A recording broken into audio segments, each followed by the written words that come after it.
Hi everyone, I'm Frances and today I want to show you how to cook salted egg chicken. This is my first time cooking this one, but I want to document it because salted egg is my favorite and I've been craving for salted egg chicken for quite a while now. So anything salted egg flavored, I like it, like the chips, chicken and other stuff.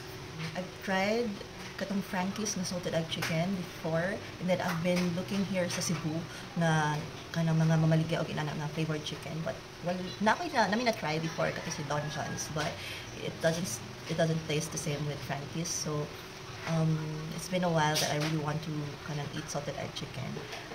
Actually, we tried the ay sa kuan, sa Eat Fresh, and lami po di ay ko siya, mas salted egg chicken. And mao di ay na siya reason nga nung nag-crave di ay ko. Kalimot.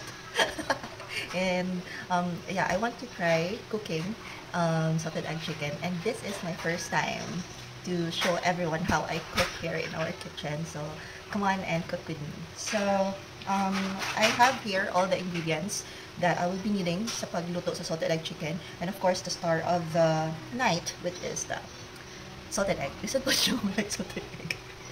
And then I have here all the ingredients that I will be showing you in a while. And ang chicken, ako na siyang gi-season, ako na siyang gi-marinate daan because gi-marinate ako siya daan for 30 minutes. So I'll be showing it to you in a while. And naalay mga gagmay nga background noises because my daughter Ari is playing here in the background. So this is just the mom life. So yeah, this is me being vulnerable in front of you guys and showing you all my cooking skills. I'm not really good at cooking actually. I just kanang self-taught lang ko kay you know, if minyo na ka, you really have to try cooking. Labi na if wala mo helper sa balay or wala laing nga makaluto.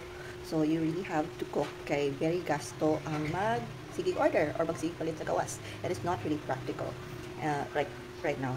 And that's why magsige ko kanang tan-aw sa internet og mga unsay pwede lutuon and how to cook it, and slowly kanang ako everyday ka magluto, eventually maanad na ka sa kanang unsay mga pamaagi sa process, and eventually you'll get used to the hang of it, and malipay na lang kamana na lang imong anak ug imong bana nga this is yummy, di ba? So very fulfilling as a mom.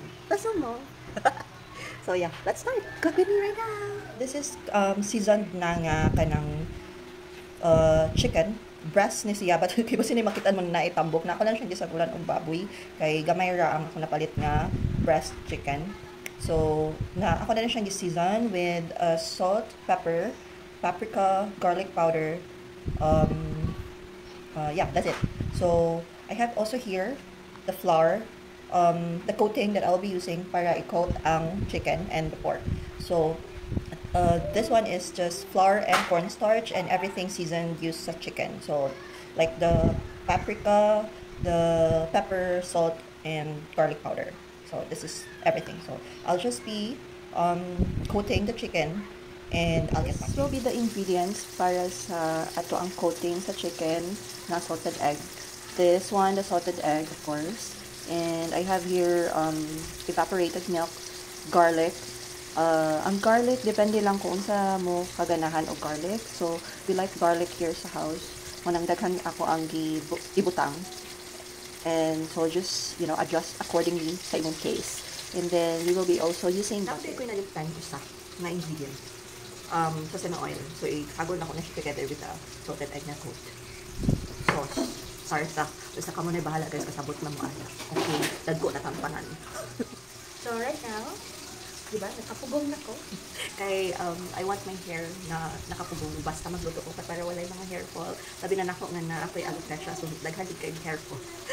So, I'm just currently cooking the chicken. Nag-fry ko sa chicken, and after that one, I will be cooking the salted egg sauce. What sauce or coating ba na tawagan na. But I will be showing you that one. Sa pagprito, dili ka na ako i-show, no? Kaya ba naman ka maprito tanan. So, iprito na nato sa mantika, and then kung golden brown na siya ang chicken, then that's, na, totoo na. What? Where's your book? I don't know where's your book. Can you search for it? Say hi. Mimi is taking a video. Can you say hi? Okay. Okay, go search for your book. Mara na siya, guys. Muna siya. So, kung magluto, kung dahan ka niya, magluto ka na, doon yung bata, masiging sinabok ni Muray. Kung nagawa ko, humanok dito ako ang mga manok, magsida sa taday. So, isa man inyong masulti nga, nidagan man pagka senador, sige puloy. Huy! Hindi mong political. Bitoy. I already told you a while ago, no, nga, I love salted egg. So, first time ko nakatry og salted egg flavored na food was it was salted egg chips from Singapore. Akong ati hilig kaayo siya og chips. So gipatilaw ko niya og salted egg chips sa Singapore katong Irvin's, and when I tried that one, dito ko na try og hook sa kanang salted egg na flavored na food. So kung naana siya, kung anything nga ka na mag-order, kung naana siya, I will really try to order that one. Kana nga food na salted egg flavored. Kay nakakuan ko, lamig mo rin ang salted egg flavored. No? Ang salted egg mismo, lamig siya. But if isagol siya on something else, like food or kanang chicken chips or anything, kay lamig din siya. So, wala siya. And then when we went to Singapore also, last year, we also tried another salted egg chips, but it was not Irvin's, but it's so good also. Siguro biased because I love salted egg, so anything salted egg, I love it. Salted egg ni Charlie. Hey, hi.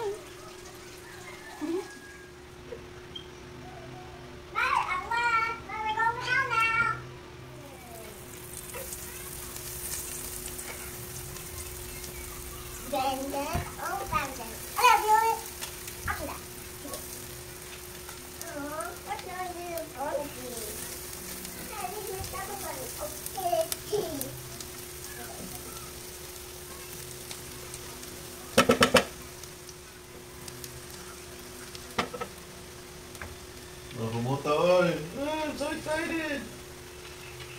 So what is it an area? Yeah. Because Mimi is a great cook. Rice cooker. Rice cooker.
Okay na to.